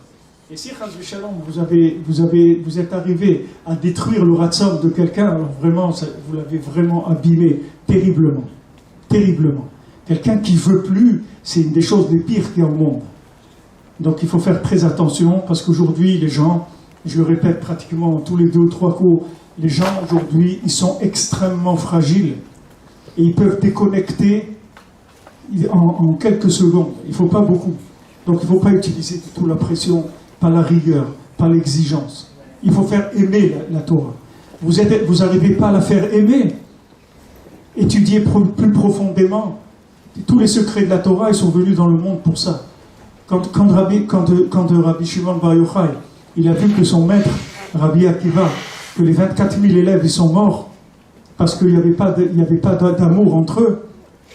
Alors Rabbi Shimon Bar Yochai il a dit à ses élèves, sachez que Anan, nous, bechavivutat aliyamilta, sachez que nous, on dépend de l'amitié qu'il y a entre nous. Que notre Torah, elle vient que de notre amitié, c'est tout. Et si on n'est pas amis, s'il y a chas v'shalom des disputes entre nous, et la Torah, elle ne viendra plus. Parce que cette Torah-là, c'est une Torah très profonde. Elle nous demande une seule chose, c'est de l'amitié, de l'amour, du respect entre nous. C'est ça qu'elle nous demande. Et s'il y a ça, tous les secrets de la Torah, ils descendent. Et si les secrets de la Torah, ils descendent, ça vous donne un amour pour la Torah extraordinaire. Rabbi Nachman, il dit que le Zohar, ça donne envie d'étudier toute la Torah. Quand vous étudiez le Zohar, ça vous donne un amour pour la Torah extraordinaire. Au Maroc, malheureusement, aujourd'hui, je ne sais pas si vous faites à Lyon, mais à Aix-les-Bains, on faisait avec Rav Maknouz à Shalom, le Motzei Shabbat, il y avait, après les Arvit, il y avait la lecture du Zohar, comme ça, une demi-heure, 1 heure, ils faisaient la lecture du Zohar. Au Maroc aussi, ils faisaient ça. Ils appelaient ça Qaraya, on lit. Ils ne comprenaient rien, les gens. La plupart des gens ne comprenaient rien du tout. Ils lisaient le Zohar. Ils lisaient le Zohar. Et ça, c'est quelque chose qui fait descendre. Le Zohar, ça fait du cœur. Le Zohar, ça fait bouger le cœur. Ça donne du cœur dans la Torah. Ça fait aimer Hachem, ça fait aimer les tzadikim, ça fait s'aimer soi-même, ça fait aimer les autres. C'est ça qui manque. C'est ça qui manque. Il faut fuir la machloket, les disputes. Il faut fuir le lachon hara. Une fois Rav Chaikin à la Rachon, je crois que c'était dans mes fiançailles, il a parlé. Il y avait à l'époque, c'était les limonades, c'était Slim, ça s'appelait à l'époque. Il y avait ces limonades là qu'on buvait. Alors le Rav Chaikin, il était debout, il parlait, il avait une bouteille de limonade comme ça dans sa main. Alors il avait lui parlé très, très fort comme ça, il a dit vous parlez les uns sur les autres parce que vous cherchez des conseils, quoi faire. Alors vous parlez, vous permettez de parler les uns sur les autres. Et il dit les meilleurs conseils qu'il y a, c'est que tu fermes ta bouche. Et il a pris la bouteille, il a tapé comme ça, le bouchon il a sauté, la limonade est sortie, etc. Et tu veux un conseil, ferme ta bouche, c'est tout. Tu veux résoudre les histoires, ferme ta bouche, c'est tout, il n'y aurait pas d'histoire. Pour qu'il y ait des histoires, il faut que plusieurs y parlent. Si personne ne parle, il n'y a pas d'histoire. On ne parle pas, c'est tout. On ne parle pas des uns, on ne parle pas des autres, il n'y a pas d'histoire. On ne fait pas d'histoire. Pourquoi ? Parce que c'est mamache une question de vie et de mort. Il y a des familles qui ont détruit des enfants par les histoires. Des fois, les enfants, ils sont attachés à un oncle, ils sont attachés à une tante, ils sont attachés à une grand-mère, et maintenant, ils ne peuvent plus, parce que chez la grand-mère, il y a tel oncle qui vient et il ne parle plus avec lui, etc. Vous privez des gens de leur vitalité. Pourquoi ? Pour des histoires que, de toute façon, elles vont passer. Et puisque nous, tous, on va passer. Donc, toutes les histoires aussi, elles vont toutes passer. Donc, il faut se taire, c'est tout. Il y a des choses, il y a des problèmes. Il y a Hachem, c'est tout. J'ai envie de parler de quelque chose, je parle avec Hachem. Je dis, regarde, ça quand même, c'est pas bien ce qu'il fait, il aurait dû quand même faire respecter son oncle. Ce qu'on a envie, on peut parler avec Hachem, il n'y a pas de problème. Mais faire des histoires, il ne faut pas faire des histoires. Parce que la machloket, ça empêche la Torah de descendre. Et on a besoin aujourd'hui d'une Torah extrêmement profonde. Pas comme le Zohar, beaucoup plus profond que le Zohar, on a besoin. Parce qu'on est vraiment au fond le fond de la poubelle du monde. On est même dans le fond. Je ne sais pas s'il y a plus au fond que là où on est aujourd'hui. Alors là, c'est pas le moment de commencer à faire des histoires. On doit se tenir entre nous et parler que du bien. Si on a déjà envie de parler, il faut parler que du bien. C'est tout. Et le mal, ça n'existe pas. C'est pas notre problème. On n'est pas des juges. On n'est pas payé on n'est pas des policiers, des trucs. Des gens simples. Il y a des histoires, c'est pas notre problème, on ne parle pas. Ça, c'est la base des secrets de la Torah. Pourquoi tout le Zohar est descendu? Parce qu'il y a eu des hommes qui ont été capables de s'aimer, d'avoir de l'amitié entre eux. Et il y avait, si vous avez sûrement été déjà sur la tombe de Rabbi Shimon Bar Yochai, quand vous rentrez, alors avant d'arriver dans la cour, la deuxième cour, sur la droite, il y a un tzaddik qui s'appelle Rabbi Yitzhak. Et ce Rabbi Yitzhak, une fois, c'était un élève de Rabbi Shimon Bar Yochai. Une fois, il a rêvé qu'il allait mourir. Alors, il est venu le matin à la yeshiva et il faisait la tête comme ça. Alors, Rabbi Shimon lui a dit, « Qu'est-ce que tu as ?» Il lui a dit, « J'ai rêvé que ça y est, c'est ma fin, je vais partir. » Alors, Rabbi Shimon lui a dit, « Viens, assieds-toi à côté de moi. » Il a pris à côté de lui. Rabbi Shimon lui a dit, « Regardez, lui, c'est mon élève, donc il reste avec moi. Quand je monte, il viendra avec moi. Pour l'instant, il reste là. » Et c'est pour ça qu'il est enterré à côté, parce qu'il est mort le même jour que Rabbi Shimon. Donc il a été enterré en même temps que Rabbi Shimon Bar Yochai. C'est-à-dire que s'il y a de l'amour, s'il y a de l'amitié, s'il y a de l'entente, on peut arriver à tout. On voit même la tour de Babel, Hachem, il les a embrouillés dans le langage, parce qu'ils allaient arriver jusqu'au ciel, parce qu'ils avaient le Safa Achat, ils avaient une langue commune. Ça leur donnait une force qu'ils allaient arriver avec la tour jusqu'à monter dans le ciel. Hachem, il leur a troublé le langage. Donc nous, de là, on doit savoir là où est notre force. Notre force, elle est là-dedans, c'est-à-dire de regarder le bien, de parler positivement. On a envie de dire quelque chose de pas bien, on ne le dit pas, c'est pas difficile. On ne dit pas. Quelque chose de pas bien, on ne dit pas. Une remarque, on ne fait pas. On ne dit pas aucune remarque, rien. Des remarques positives. Oui, c'est bien, c'est bon, c'est bien, ça te va bien, tu as bien fait. Ça, il faut y aller, il faut exagérer. Même si c'est pas vrai, c'est pas grave. Aujourd'hui, ce qu'on a besoin, c'est d'avoir des encouragements. Et vraiment, on est mochel, si les encouragements ils sont pas vrais, ça ne dérange pas tellement. Ce qu'on a besoin, c'est d'entendre le chant de l'encouragement, le chant de quelqu'un qui nous encourage. Même si c'est pas vrai ce qu'il nous dit, c'est pas grave. Il ne faut pas être tellement perfectionniste. Et ce qui est négatif, on dit pas. Donc voilà, Rabbi Nachman, je ne sais pas combien de temps vous avez, vous me dites qu'il est 10h moins là. 10 heures. Alors, Rabbi Nachman, il donne des conseils qui sont très simples, mais ne croyez pas que c'est des choses qui sont... Là, on en parle très simplement, mais ce sont des médicaments qui sont extrêmement puissants, et qui résoudent absolument tous les problèmes. Si vous prenez sur vous ces choses-là qui sont simples, vous allez voir que toute votre vie, elle va changer. Tout de suite. Dans quelques jours, vous avez des résultats. Vous allez voir que l'atmosphère de la maison change. Il y a de la joie, il y a de l'énergie. On passe à autre chose, complètement. Et c'est simple. C'est simple. Il n'y a personne qui dit qu'il ne peut pas fermer sa bouche. Tu dis rien, c'est tout. Tu as envie de faire une remarque. Ok, ton fils il a acheté des chaussures comme ça, elles sont comme ça. Il dit rien. Laisse-le avec ses chaussures, qu'est-ce que tu veux faire? Il ne va pas les garder toute sa vie, ces chaussures. Au Maroc, quand quelqu'un achetait des chaussures qui n'étaient pas bien, les pères, ils volaient une chaussure, il a jeté à la poubelle. Après, il se levait le matin, c'est surtout les jeunes filles qui faisaient ça, parce que des fois, ils achetaient des chaussures un peu trop originales. Alors, ils jetaient, oh, allez la chaussure. C'était la méthode assimile qu'il y avait. C'est la méthode assimile qu'il y avait au Maroc. C'est le voyage par le vide. Il faut respecter chacun là où il se trouve. Baruch Hashem, aujourd'hui, qu'on est là ensemble, qu'on parle de Torah, qu'on a envie de progresser. Si on est là maintenant, c'est qu'on cherche quelque chose. Baruch Hashem, ça c'est extraordinaire. Ça, c'est des choses merveilleuses. Qu'Hachem, il a de la joie, il est content, il appelle tous les tzadikim, il dit, viens, regarde à Lyon, on est là, regarde mes enfants, regarde ce que c'est les enfants. Oh Hachem, on doit vraiment être heureux de participer à des événements comme ça. C'est quelque chose d'extraordinaire. Oh Hachem. Et c'est que cette méthode qu'il faut employer. La méthode de la pression, elle ne marche plus. Jeter là, ça ne marche plus. Le problème, c'est que quand ça va vite, on n'a pas le temps d'apprendre le nouveau métier. C'est ça notre problème. C'est qu'il y a eu une telle accélération dans le changement des individus qu'on n'a pas eu le temps de s'adapter au nouveau métier. Il y a beaucoup de métiers aujourd'hui qui ont disparu parce que la technologie, elle évolue tellement vite que personne ne peut apprendre un métier. Le temps qu'il apprenne le métier, s'il apprend en 2 ans, c'est fini. Ce qu'il a appris il y a 2 ans, ça n'existe plus aujourd'hui. Il faut tous les jours. Tous les jours. Alors la Gemara, elle dit qu'une fois on a demandé, quelqu'un a demandé à lui un avis, quand est-ce que tu viens nous annoncer la Géoula? Matai Marba, quand est-ce que tu viens pour nous annoncer la Géoula?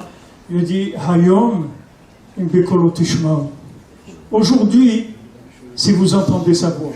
C'est-à-dire quand vous arriverez à vivre, que ça va être tellement illogique, que vous allez essayer de vivre un jour, c'est tout. Un jour. Vous dites rien qu'aujourd'hui, c'est tout. Un jour, ça se passe bien, sachez que vous êtes dans c'est ça Mashiach. Hayom Bekolo Tishmao. Un jour, c'est tout. Un jour. Combien de gens, je vois, ils me parlent de Shalom Bayit, ils disent, mais on ne comprend pas, on ne comprend pas. La marche, on ne comprend pas. Les gens, ils sont mariés, ils voient le mari ou la femme, un jour il est comme ça, et le lendemain ça devient quelqu'un d'autre, il est à l'opposé complètement à l'opposé.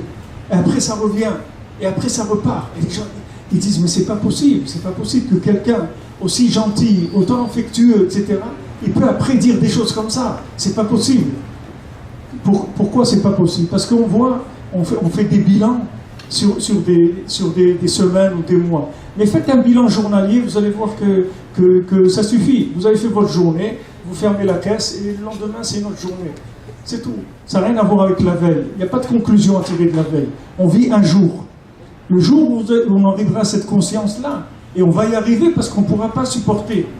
On ne pourra pas planifier sur des semaines ou des mois. Et combien de gens, Hachem Ishmor, ils ont divorcé ou ils ont fait des bêtises avec leurs enfants, ils les ont renvoyés de la maison. Pour tout ça, parce qu'ils n'ont pas pu attendre quelques jours, c'est tout. Quelques jours.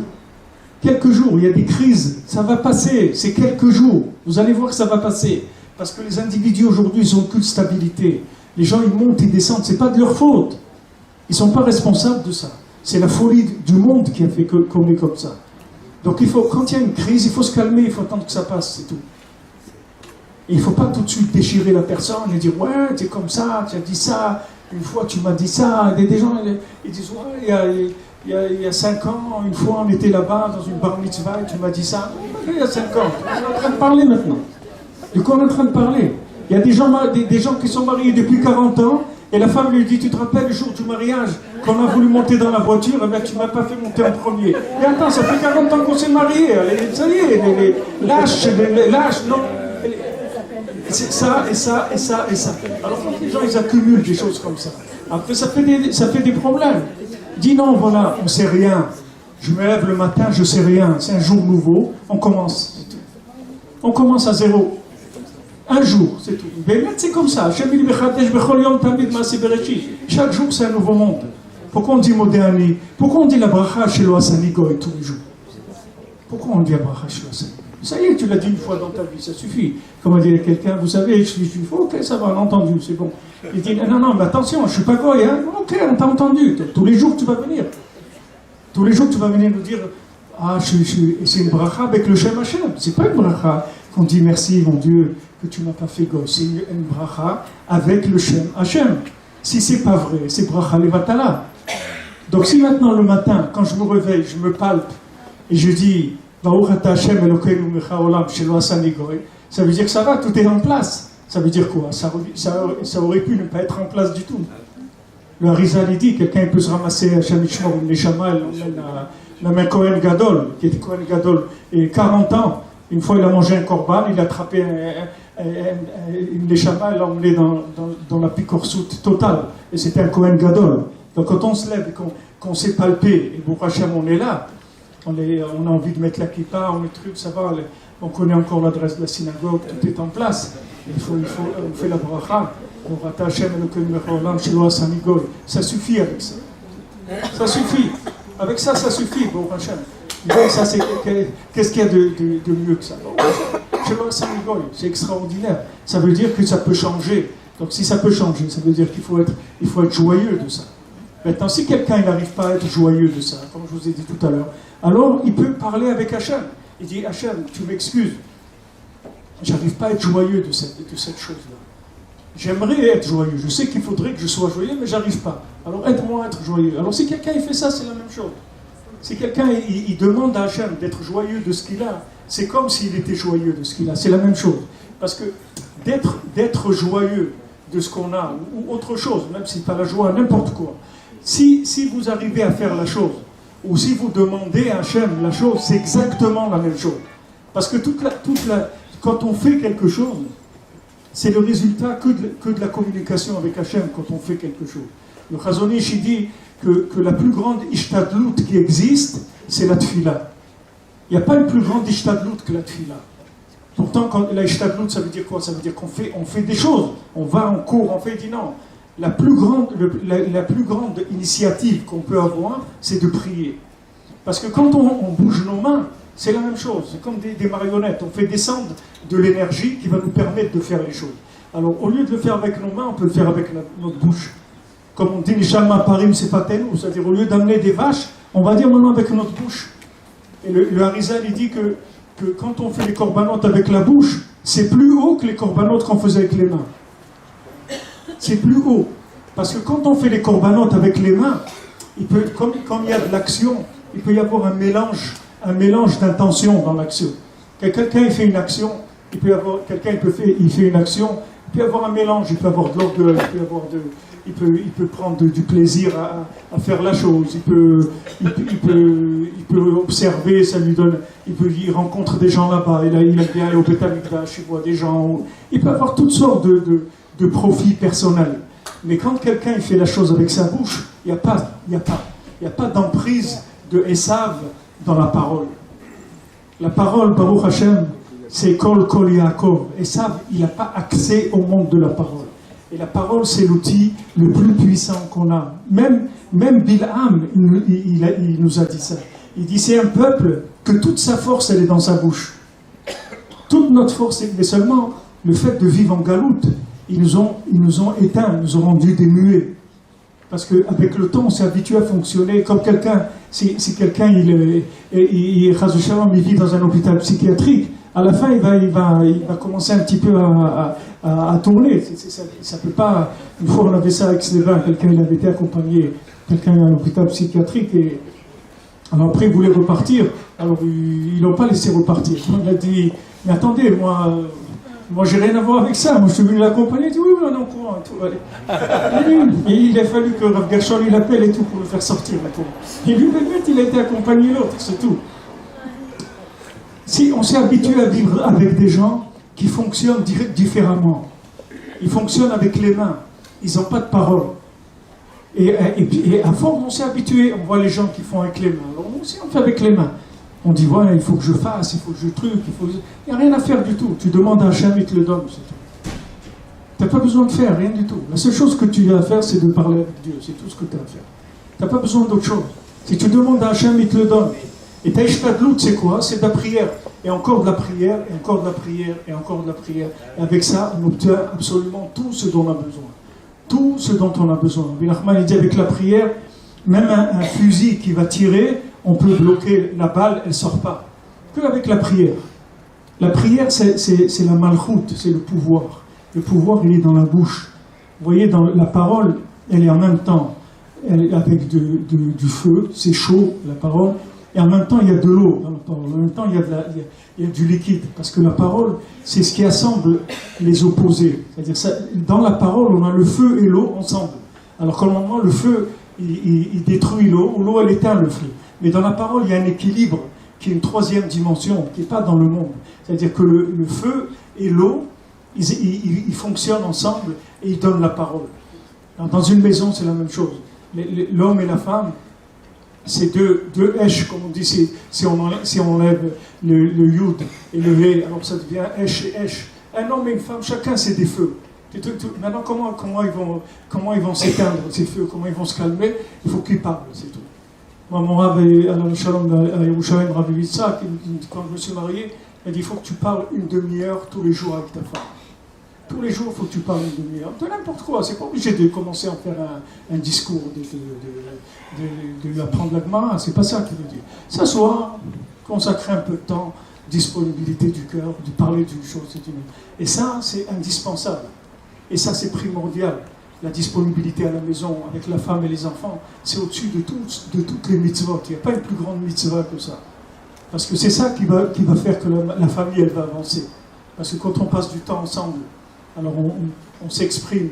Vous pouvez faire cette expérience, parce que moi je l'ai faite des dizaines de fois. Vous avez les enfants à la maison, ils jouent, ils sont occupés. Rentrez à la maison, asseyez-vous sur une chaise, ne faites rien. Pas un livre, rien du tout. Hein. Soyez assis et regardez vos enfants, vous allez voir qu'ils vont venir parler avec vous. Parce qu'eux, ils cherchent la disponibilité. Et comme il n'y a pas de disponibilité, il n'y a pas de dialogue, le temps passe, chacun il prend des idées là où il les prend. Il se fait influencer là où il se fait influencer. Et après ça fait des problèmes, parce que ça va tellement vite qu'on peut s'éloigner de centaines de kilomètres en quelques semaines. Ça ne prend pas beaucoup de temps. Quelques semaines, l'individu peut tourner complètement. Donc on a besoin d'entretenir tout le temps, de faire une mise au point permanente. Vous voyez, dans l'informatique, vous avez des upgrades tous les jours. Il y a des trucs, tous les jours, ils disent mise à jour disponible, appuyez là-bas. Voilà, tous les jours. Qu'est-ce qu'il est? Il trouve toujours une petite phrase à vous dire, voilà, on a enlevé un truc, on a arrangé ça. Le tout, c'est que vous appuyez tous les jours sur une mise à jour. C'est la même chose. Si déjà le matin, quand je me lève, alors que je n'ai pas bougé, j'étais dans mon lit, vous voyez, tout le monde était moi, j'ai fait mon kriyat shema, j'ai dormi. Je ne suis pas sorti de la maison. Et le matin, il faut que je fasse une bracha, que je ne suis pas un goy. Mais quand j'ai dormi la nuit, j'étais un juif, je n'étais pas un goy. Comment maintenant, je n'ai pas bougé de mon lit, il ne s'est rien passé, je vais faire une bracha, que je ne suis pas un goy. Ça c'est sans bouger. Quand maintenant que je suis sorti de la maison et que j'étais dans la rue et que j'ai vu ce que j'ai vu, j'ai entendu ce que j'ai entendu, j'ai mangé ce que j'ai mangé, etc., qu'est-ce qui peut se passer avec moi? Donc on a besoin de mise au point, tous les jours. Mise à jour. On s'assoit, on parle. C'est pas important de quoi. Le écart, c'est qu'il y ait une communication. Et cette communication, elle maintient le foyer.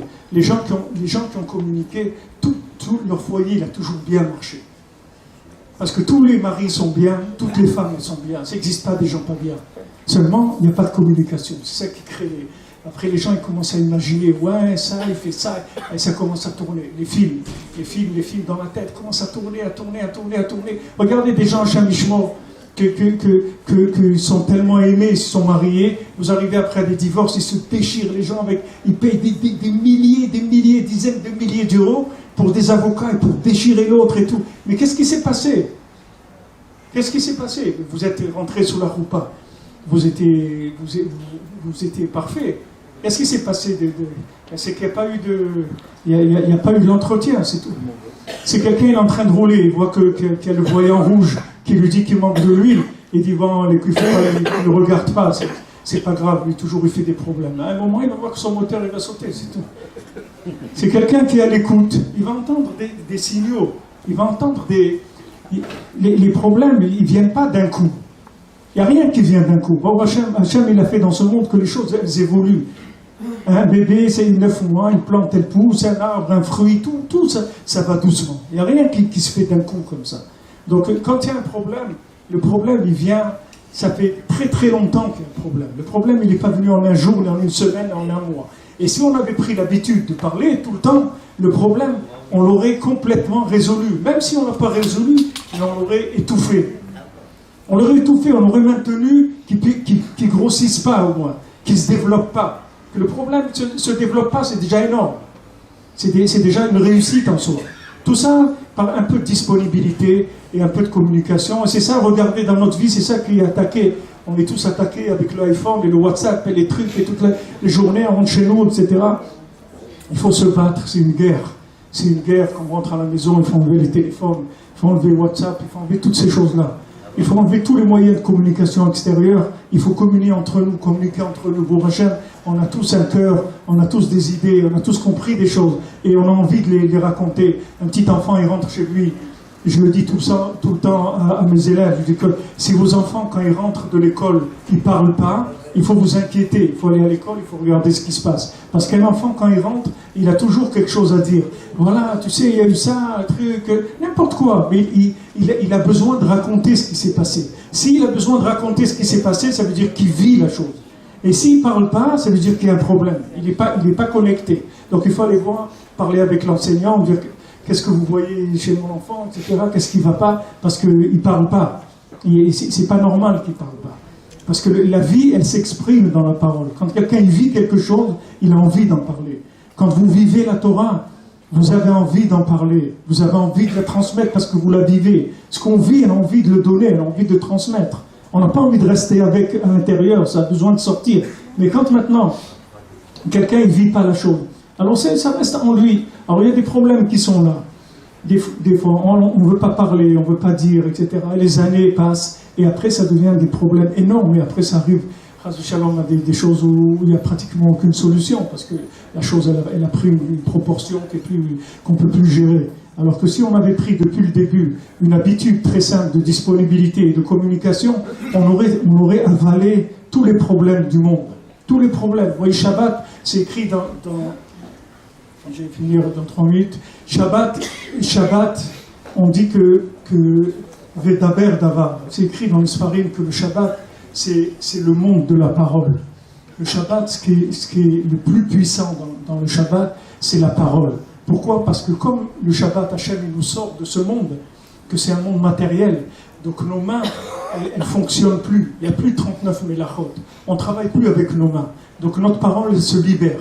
C'est la libération de la parole. Et la libération de la parole, c'est Shabbat Shalom. C'est-à-dire, il y a du Shalom. Pourquoi? Parce que du moment où on a libéré la parole, on communique. Du moment où on communique, il y a du Shalom.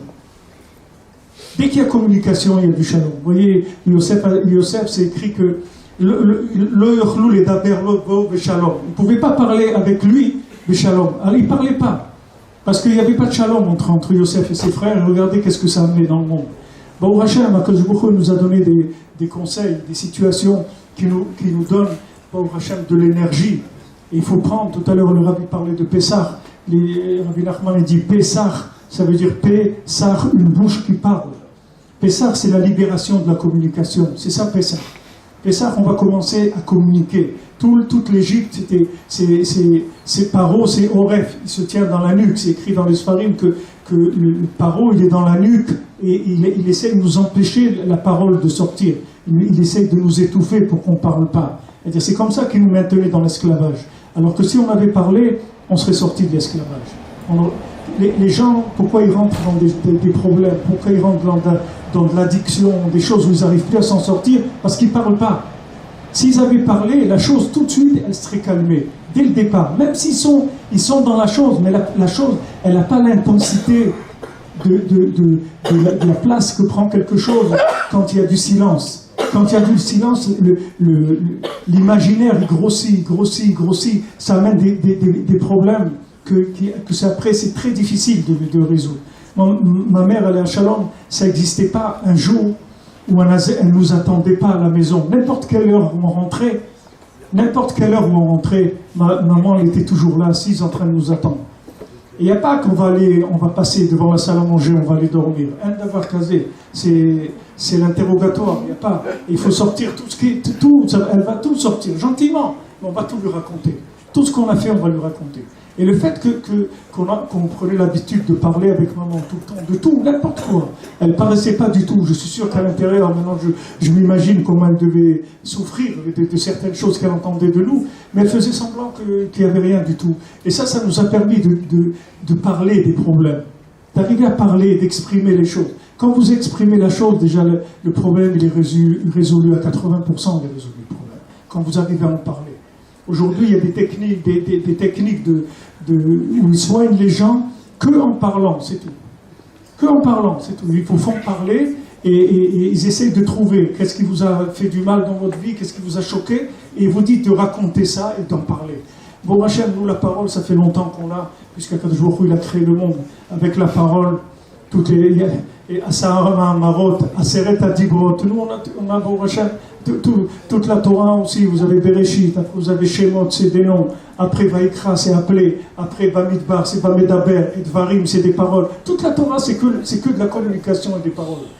Toute la Torah, c'est que ça. Si vous apprenez à communiquer, vous allez avoir toute la Torah. D'abord, vous avez des échanges qui se font. On s'enrichit. Il n'y a personne qui a la science infuse, comme on dit. Chacun, il sait ce qu'il est, il sait ce qu'il sait. L'autre aussi, il sait des choses. Quand on parle, on fait des échanges. Et plus maintenant on parle, et plus on s'entend, et plus il y a de l'affection, et plus ça augmente. La Torah qu'on va recevoir, elle augmente. Rabbi Nachman, il dit qu'il y a un lève et lion, il y a un cœur en haut, que dans ce cœur-là, il y a tous les chidouchés Torah qui ont été écrits depuis la création du monde.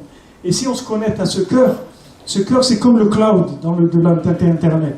Vous connectez à ce cœur-là et vous téléchargez tout ce que vous voulez, tout ce que vous pouvez imaginer, pas imaginer, vous pouvez le télécharger de ce cœur. Vous vous branchez sur ce cœur et ce cœur, il vous enseigne sans arrêt, jour et nuit, vous allez trouver, n'importe où vous êtes, dans le train, dans le truc, vous avez des choses qui viennent à votre esprit. Ça vient de ce cœur, parce que ça télécharge sans arrêt de ce cœur-là. Tout ça, c'est basé que sur la communication. Rabbi Nachman, il est venu, il a dit, voilà, Mashiach, c'est la chose Messiah, c'est-à-dire il va apprendre aux gens à parler. Il va leur dire, tu sais que tu peux parler. Il dit, oui, ben voilà, je parle. Non, tu sais pas ce que tu as comme force dans ta parole. Tu sais pas comment avec ta parole tu peux arriver à faire des choses. Et les massés, le but de la création, c'est de ramener tout à la parole. Comme Hachem, il a créé le monde avec la parole, nous, on doit ramener maintenant toute la matière, on doit la ramener dans le dibour, dans la parole. Il faut qu'on fasse une parole de tout. Tout, il faut que ça se transforme en parole. Tout ce qu'on a vécu, tout ce qu'on fait, il faut en parler. Avec Hachem, avec son ami, avec son rab, avec son conjoint, avec ses enfants. Il faut tout transformer en parole. Et quand on a transformé la chose en parole, elle est netoukenet, elle est réparée la chose. Elle est réparée. Vous savez, quand on venait au Beth Amikdash, on amenait un korban, si on ne fait pas vidouille, le korban, il ne compte pas. Il faut que la personne, elle vienne et dise, voilà, j'ai fait ça et ça, voilà, donc j'ai amené mais l'action elle-même, sans la parole, elle ne vaut rien. Ça ne fait rien du tout. Ben nous, c'est la même chose. Des gens, ils font des actions, ouais, je vais mettre les tefs, je vais aller, je vais faire. Attends, calme-toi un peu. Calme-toi un peu. Calme-toi, ou tout coup. Calme-toi. Attends. Bon, Hachem, il y a des belles tfilotes avant de mettre les tfilines. Il y a des Shem Yehoud. Il y a des tfilotes où ça montre la valeur des tfilines. Maintenant, j'ai fait une belle prière sur les tfilines. Après, quand je vais mettre les tfilines, ça va devenir quelque chose d'extraordinaire. J'ai fait monter la chose.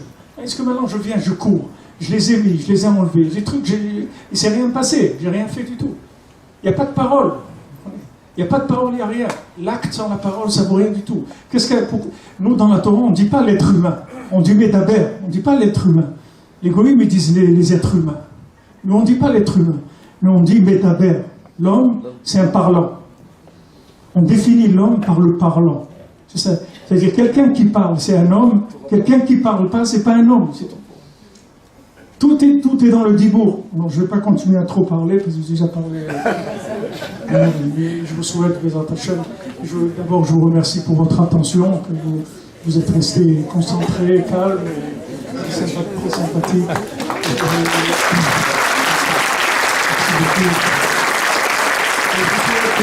Rosh Chodesh Nissan, d'abord, on va Rosh Chodesh Nissan, comme c'est écrit dans les Sfarim, que Rosh Chodesh Nissan, c'est le Rosh Hashanah Lamlachim, c'est le Rosh Hashanah des rois, et c'est là où on va attribuer à chacun ses fonctions pour l'année, c'est-à-dire sa royauté, son pouvoir qu'il va avoir sur les gens qui dépendent de lui. C'est-à-dire on va lui donner à Rosh Chodesh Nissan tout le pouvoir pour aider les gens qui dépendent de lui à se rapprocher d'Hachem.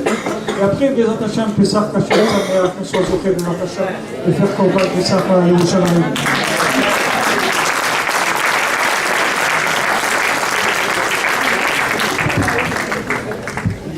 Merci beaucoup à tous pour votre attention. On remercie énormément le Rav qui a fait une conférence exceptionnelle. Le principal, c'est que chacun ait pu prendre ce qui le concerne et qu'il puisse mettre en application ce qu'il a ce qui l'a touché. Voilà. Tout de suite après, vous avez une Seouda, mais c'était prévu pour un petit peu moins de